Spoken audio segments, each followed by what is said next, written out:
Hello, welcome back to Unit 8, and we are going to the last part of this unit. And today we have got three topics. First one is etiquette or netiquette, and the second topic is fax transmission, and the third one is business cards. So let us go straight away to etiquette or netiquette in writing. As you know, etiquette is the customary code of behavior in society among members of a particular profession or a group. So wherever you live, as long as you are in a society, you need to have a moral code of conduct. That's called etiquette. So even in the world of internet, we need to keep some kind of moral code of conduct, and that is called netiquette. While using internet, we have to follow certain code of conduct to ensure the reputation of both personal and professional realms. So wherever we are, we need to keep our good name, both your personal as well as your professional name has to be kept. This correct or acceptable way of using the internet is called netiquette. So how you are going to behave in the field of internet, that mode of behavior is called etiquette. Here are some rules to follow as part of email etiquette. So let us see them one by one. First one is maintain privacy. If you are sending a message to a group of people and you need to protect the privacy of your list, you should always use BCC, that is blind carbon copy. So whenever you are sending copies to other people and if there is a long list, always use a blind carbon copy, so it will not become public. Additionally, avoid giving out email addresses to a third party. So that is one way of maintaining your privacy. Next, keep separate accounts for personal and business or professional emails. So don't try to mix your personal and professional emails, but to have different email accounts. Otherwise, you can get your emails clogged up. Check emails at least once a day and respond in a timely fashion. So whenever possible, try to check your emails so that important information will not be lost. Next, briefly introduce yourself. Do not assume the person receiving your email knows who you are or remembers meeting you. If you are uncertain whether the recipient recognizes your email address or name, include a simple reminder of who you are in relation to the person you are reaching out to. So sometimes it is not necessary that the person who is reading your email will know you.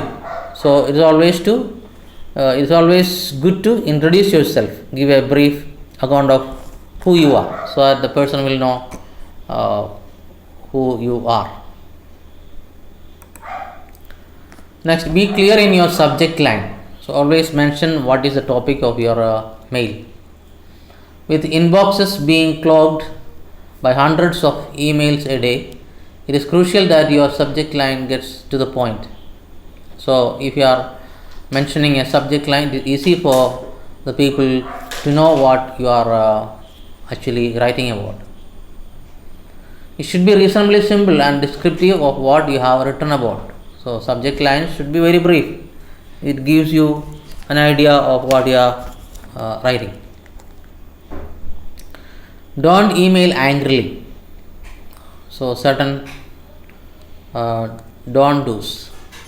Emailing with bad news, firing a client or vendor, expressing anger, reprimanding someone, disparaging other people in emails are all major no-nos. So try to avoid these negative reactions, like giving out bad news, or you fire a client. Fire means you dismiss somebody, or expressing your anger, or shouting somebody at somebody.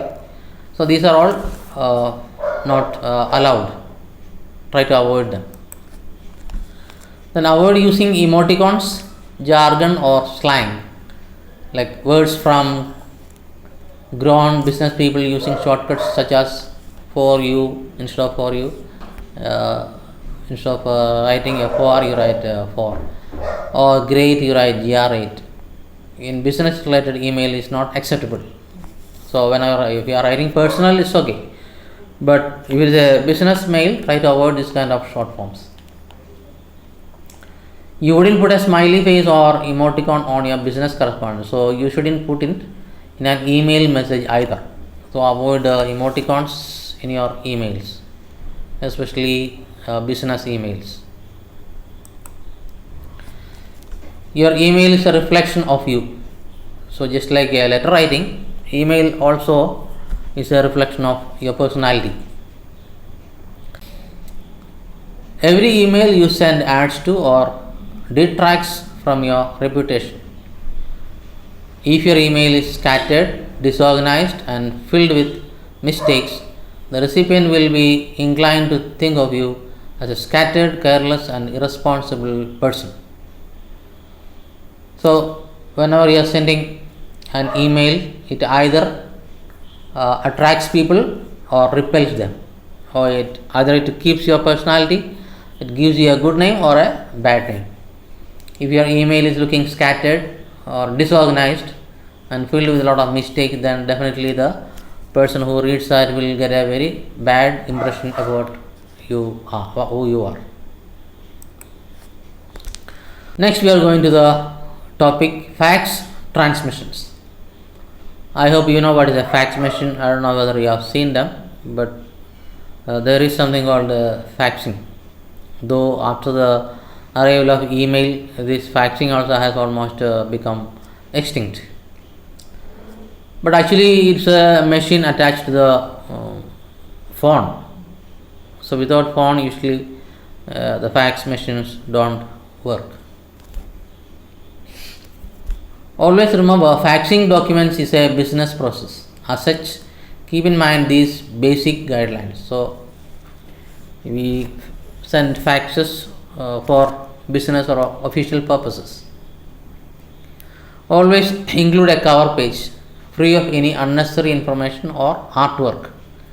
Include on the cover sheet your name and contact information, the number of pages including the fax cover sheet, the intended recipient, and any other pertinent information. So whenever you are sending a fax message, you should include a cover page with all the necessary information about you, like your name, contact information, number of pages, and person who you are sending that fax. After transmitting a fax, make a follow-up call to the recipient. So make sure that the person you send the fax message actually receives it. So you can always call up that person and confirm that. This does not require an in-depth discussion on what the fax contained. You are simply confirming the fax was received. So it is not necessary that you should discuss the message, only just to know whether the person has received it or not. Use discretion when faxing sensitive or confidential information. So when you are sending very important sensitive matter, be very wise. If you are sending personal information, let the individual know you are sending the fax beforehand. So if you are sending very confidential matter, you inform the person in advance that you are sending the fax. One way to avoid this type of issue is to use an online faxing service. These services send faxes directly to a personal computer. So there are also online faxing. You can use that in order to avoid this kind of problems while sending confidential or sensitive information. Keep a copy of fax transmissions in case they are needed to confirm that they were sent. So after sending the message, always try to keep a copy in your file. Respect the privacy of confidential faxes received. So whenever you are receiving a personal or confidential message, you keep it as personal or confidential. Don't share personal information with your co-workers. So that is not a good manner. If you receive a fax in error, let the sender know by giving them a call. Suppose you receive a fax message by mistake, it was not meant for you, then better to call that person and inform that. Usually it is requested that you destroy any faxes received in error. You are not supposed to keep it. If it is not meant for you, destroy that. Next topic that we are going to discuss is business card etiquette. Business card means actually visiting card. Business cards are the staple of business success. So staple here means the important factor. Here are 10 basic rules to follow for the profitable and productive exchange of business cards. So here we are going to see some 10 important rules regarding business cards. Let us see them one by one. First one, never leave your home or office without your cards and have plenty of them. There is nothing more unprofessional than the business person who has to say, "Oh, I am sorry, I just gave out my last card," or "I am sorry, I didn't bring any with me." So if you are a businessman, there is no excuse in not having a business card with you. So whenever you go out, make sure that you have enough business cards in your pocket or in your suitcase or in your bag.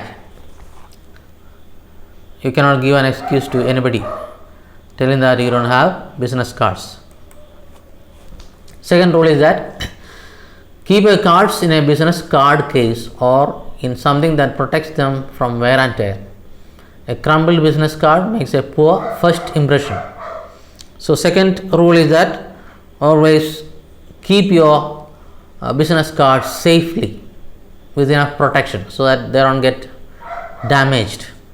So your business card should tell what you are. That means it will give a good impression. That means your business card has to be clean and tidy without being damaged. Third rule is that know where your business cards are at all times. The person who has to go through every jacket and pants pocket or every nook and cranny of a briefcase to find those business cards loses credibility immediately. So you should be always certain about the place where you are keeping your business cards. You don't have to go on searching for that. You have to be very fast in taking it out and giving to the person who is asking you. So it should be always in a place where you can easily locate. Fourth rule is hand them out with discretion. So whenever you are giving your card, you should be very, very careful. Those people who believe in doling them out in multiples of 12 send a message that their cards aren't worth much. So you cannot simply give out your business cards to everyone like that freely. You should feel that your business card is very valuable. So give business cards with that kind of attitude, that your business card is very valuable, it can't be wasted like that. 5. Always make a comment about a card when you receive it.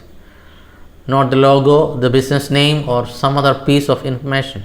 This places value on the card. So whenever you receive a card from others, always look at it and appreciate that. Give a good comment. Your business card is great. It is awesome. It looks good. So that is always a better way of appreciating other people's business cards. That means they will also do the same to you. Sixth rule is keep your business cards up to date. That means when any of your contact information changes, add the new one immediately. So whenever your information regarding your contact or address changes, you have to update it, or else there is no scope for correcting it on the business card. It doesn't look nice. 7. Cards should not be given to senior executives you meet unless asked for. So you should not push your cards to a senior executive. Only if they ask you for a card, you should give it to them. Then cards are given at the beginning of a meeting. So usually when you are going for a meeting, like business meeting, or always remember to give the cards in the beginning itself. 9. Be discerning about when to personalize your cards by writing on them. So sometimes you will have to write on a business card, and you should be very careful in doing that. And 10. Ask for someone's card if you wish to get in touch with them. So don't hesitate to ask the other person a business card if you need it. So that will again help you in your business. So these are the important points regarding business cards, and with that we have come to the end of unit 8. So until we meet again, it is goodbye. Thank you.